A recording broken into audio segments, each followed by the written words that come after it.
Halo adik-adik, selamat pagi, selamat kita bertemu lagi dalam pembelajaran matematika pada saat ini.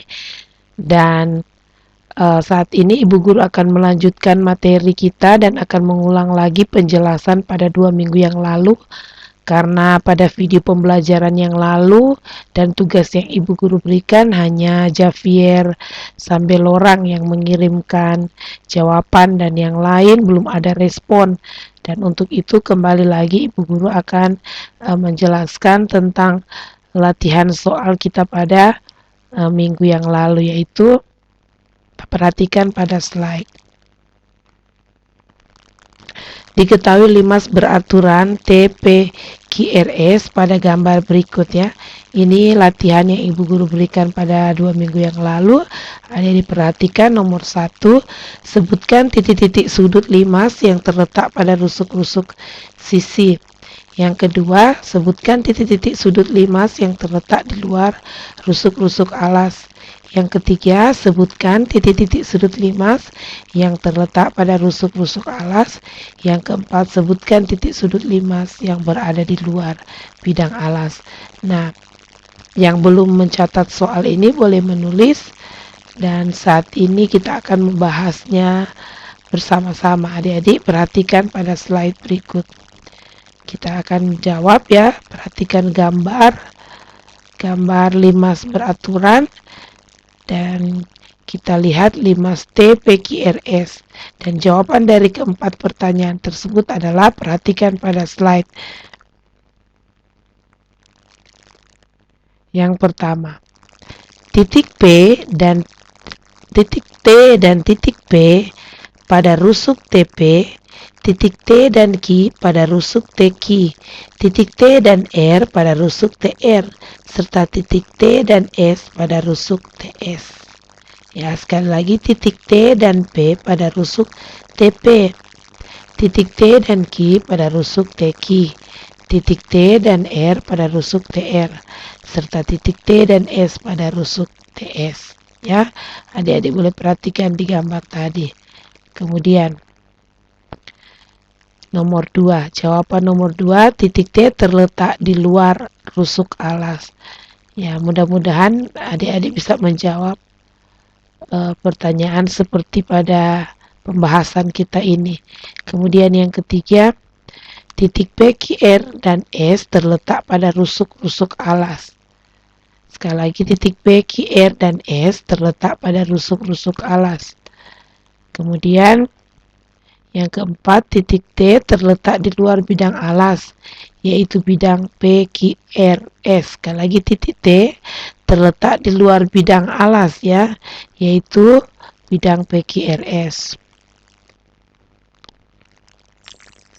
Oke, kembali Ibu Guru akan menjelaskan tentang kedudukan garis terhadap garis lain dan garis terhadap bidang. Adik-adik perhatikan, Ibu Guru akan jelaskan kembali kedudukan antara dua garis. Nah, pertama berpotongan. Nah, berpotongan ini adalah dua buah garis, misalnya G dan H, dikatakan berpotongan jika garis itu terletak pada sebuah bidang dan mempunyai sebuah titik persekutuan. Perhatikan ilustrasi berikut. Nah, ini ada nama bidang alfa, kemudian ada garis G. Kemudian ada garis yang memotong garis G, yaitu garis H. Nah, titik potok atau titik pertemuan ini Anda lihat pada lingkaran ini, titiknya dinamakan titik A. Titik potong disebut sebagai titik persekutuan. Jadi titik potong ini disebut titik persekutuan, di mana tempat berpotongnya garis G dan garis H pada bidang alfa. Kemudian kita perhatikan kubus berikut ini. Kita lihat ada garis-garis yang merupakan rusuk dari sebuah kubus. Ya, kita lihat ini yang alas warna kuning, yang hitam jadi penutup. Dan kita lihat kubus tersebut adalah kubus MNOPQRST. Nah, ada titik-titik potong. Nah, kita perhatikan pada slide garis S ke Q, kemudian garis itu dinamakan garis G. Kemudian garis T ke R dinamakan garis H. Ada titik perpotongan di situ atau titik persekutuan di mana diberikan lingkaran hitam, ya. Ini ya. Ini ya. Ya, ini dia titik persekutuan. Kemudian garisnya adalah garis H dan garis G. Oke, kita lanjut. Titik persekutuan ini disebut titik X, ya, titik X. Kemudian ada perhatikan garis PN dan TR membentuk satu bidang, dan sekarang ada garis, ya, garis TN. Kemudian ada disebut juga sebagai garis N. Kemudian ada juga garis yang memotong disebut garis M. Ada titik persekutuan di sini, ya, pada lingkaran hitam ini. Titik persekutuannya disebut titik Y. Perhatikan gambar kubus MNOPQRST di samping. Garis G dan H terletak pada bidang yang sama. Jadi G dan H terletak pada bidang yang sama, yaitu bidang TQRS atau QRST, dan memiliki sebuah titik persekutuan yaitu titik X. Garis M dan N terletak pada bidang yang sama, ya, yaitu bidang NPTR, dan memiliki sebuah titik persekutuan yaitu titik Y. Ini ya, titik Y. Oke, kita lanjut. Kedudukan antara dua garis. Nah, garis yang pertama garis sejajar. Nah, garis sejajar adalah dua buah garis, misalnya garis G dan H dikatakan sejajar jika kedua garis tersebut terletak pada sebuah bidang atau bidang yang sama serta tidak memiliki satupun titik persekutuan. Perhatikan ilustrasi berikut. Ya, ini ya, jajar genjang yang berwarna hitam atau bidang beta, di mana ada garis G dan garis H. Garis G dan H adalah dua garis yang sejajar, ya. Sekarang perhatikan garis-garis pada kubus MNOPQRST tersebut. Kita lihat, ya, ada garis-garis yang berwarna merah dan ungu.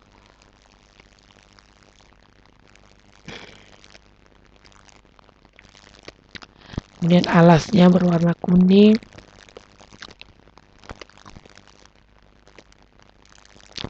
Kita lihat ada titik-titik sudutnya yaitu MNOPQRST.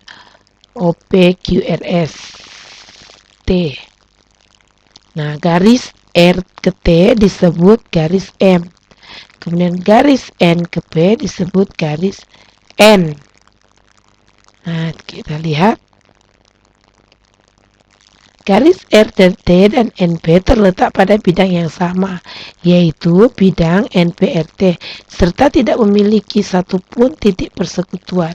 Maka dapat dikatakan bahwa garis RT dan NP sejajar. Jadi garis N dan M atau NP ke RT itu dua garisnya saling sejajar. Oke.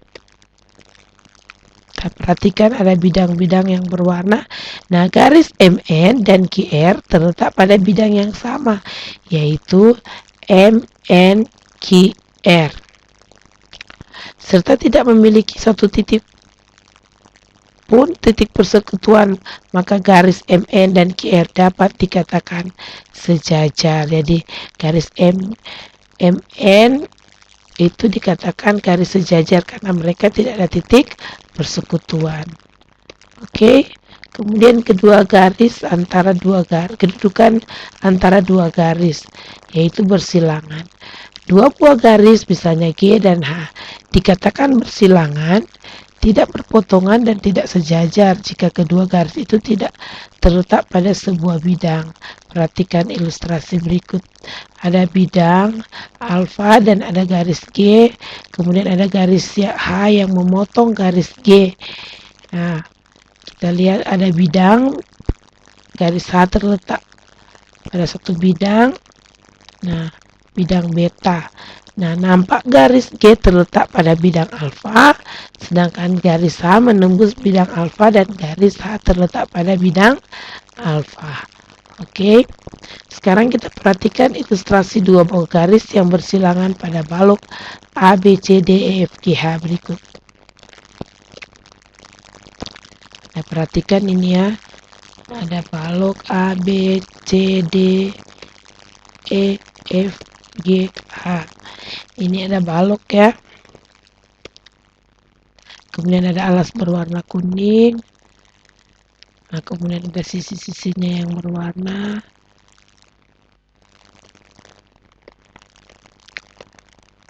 Oke, pada balok A, B, C, D, E, F, G, H, garis AB terletak pada bidang A, B, E, F. Sedangkan garis DH dan garis CID, CG terletak pada bidang C, D, G, H.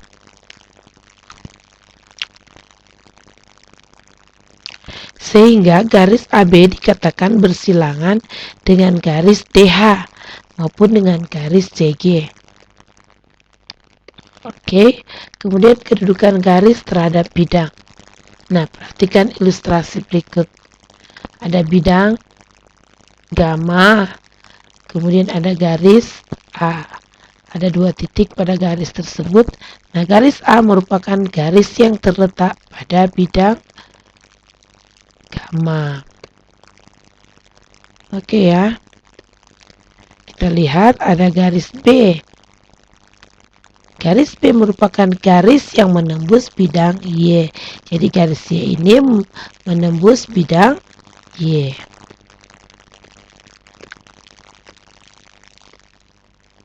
Kemudian ada garis C ya. Garis C.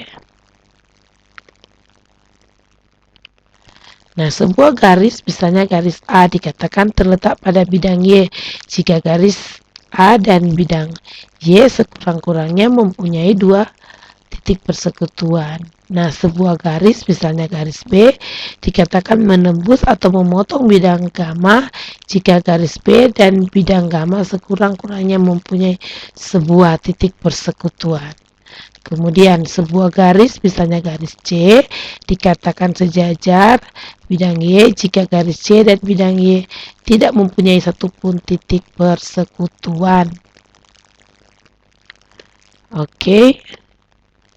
Sekarang perhatikan balok A, B, C, D, E, F, G, H. Berikut ini.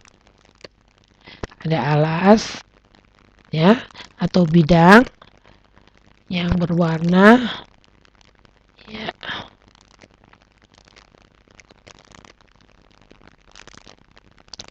Garis AB terletak pada bidang A, B, E, F.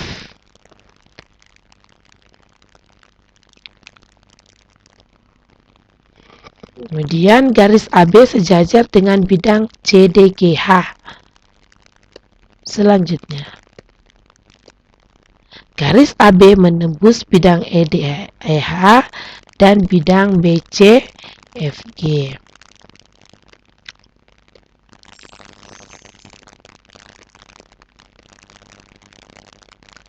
Kemudian ada kedudukan antar dua bidang. Kita perhatikan ya pada gambar. Ini bidang alfa beta, mereka saling berhimpit. Jadi di situ ada dua bidang yang saling berhimpit. Misalnya ini ya. Kalau ini dua bidang yang tidak berimpit dan tidak berpotongan. Jadi ada alfa dan beta. Bidang alfa dan beta dia saling sejajar. Nah, selanjutnya bidang alfa dan beta saling berpotongan seperti gambar ini ya.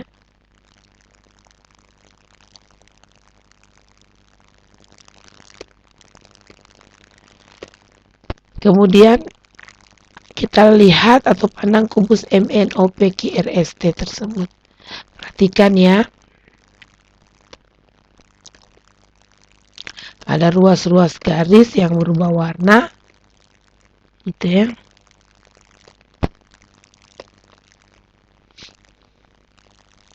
Nah, kita perhatikan kubus MNOPQRST.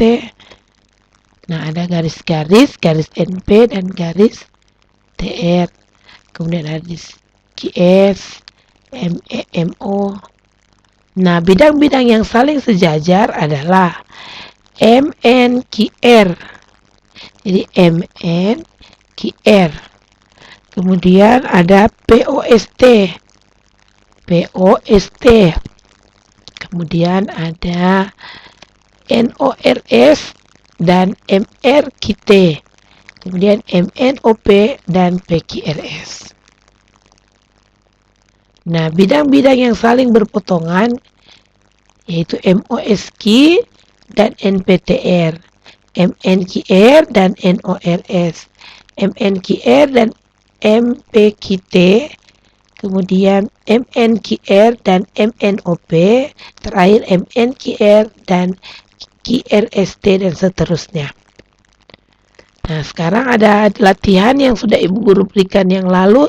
Mungkin masih banyak yang belum mengerti untuk latihan ini. Jadi Anda perhatikan penjelasan video Ibu Guru pada minggu lalu atau 2 minggu lalu dan saat ini. Kita lihat latihan pertama. Diketahui kubus ABCDEFGH. Sebutkan rusuk-rusuk kubus yang A berpotongan dengan diagonal ruang BH, B berimpit dengan diagonal ruang BH, C sejajar dengan rusuk AB, D bersilangan dengan rusuk AB. Kemudian yang kedua, diketahui kubus ABCDEFGH, sebutkan rusuk-rusuk kubus yang A terletak pada bidang BDHF, B sejajar terhadap bidang EFGH, C memotong atau menembus bidang EFGH. Oke adik-adik, kita akan bahas sama-sama latihan soal yang sudah Ibu Guru berikan yang lalu. Nah, jawabannya adalah perhatikan dulu kubus ini ya, adik-adik.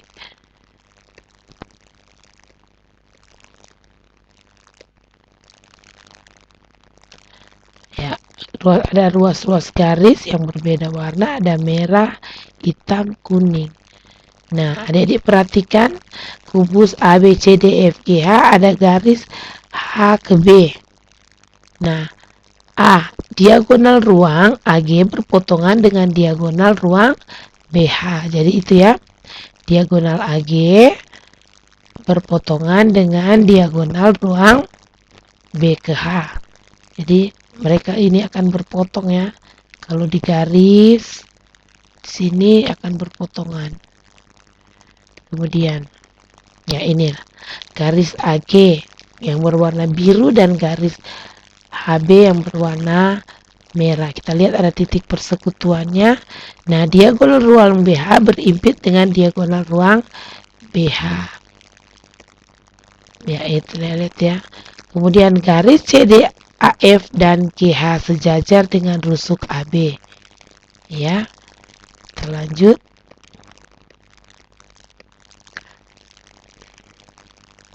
Yang C, garis CD, AF dan GH sejajar dengan rusuk AB. Kemudian rusuk CG, DH, EE, EH dan FG bersilangan dengan rusuk AB. Jadi bersilangan dengan rusuk AB. Kemudian kita jawab berikut. Nah, ini ada garis HF dan DB, ada bidangnya yang merupakan cover warna biru ya. Kita lihat juga pertanyaan yang kedua, kita jawab garis PD, FH, DH dan BF terletak pada bidang BDHF ya. Kemudian garis AB, CD, BC dan AD sejajar dengan bidang EFGH. Kemudian garis AE, BF, CG, dan DH menembus bidang EF, GH. Oke, sampai di sini adik-adik bisa memahami penjelasan Ibu Guru beserta jawaban dari pertanyaan. Silakan cocokkan. Kalau ada yang kurang, silakan Anda catat kembali. Oke, adik-adik, sampai di sini dulu pembelajaran kita saat ini. Sampai berjumpa lagi pada pembelajaran berikutnya. Jadi tugas sekali lagi dapat di WA ke 0852 40 10 4951 ya. Segera Anda buat dan perbaiki jika ada yang salah. Oke, terima kasih. Selamat pagi. Shalom.